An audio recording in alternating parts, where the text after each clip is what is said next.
जकीर, तूने इस महीने का ट्यूशन का फीस दिया है? हाँ सर, दे दिया है। अगले महीने का एडवांस कर दिया है। Very good. और बैदुल, तूने? नहीं सर, बाकी है मेरा। अच्छा ठीक है। जकीर, तू बोल, 2 + 2 कितना होता है? सर 4। गुड। अब तू बोल, 200 + 50 इंटू 1.5 लाख कितना होता है?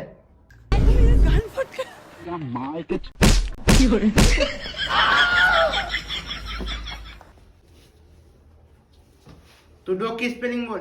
DOG dog. Very good.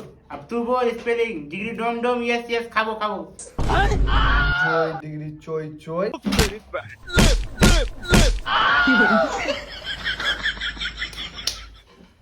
तुम बोलो, गाय के कितने पैर होते हैं? 4। वाह, क्या स्टूडेंट है। अब तू बोल, अगर वो गाय 4 लीटर दूध दे, उसका पति का नाम क्या है? तेरी बहन का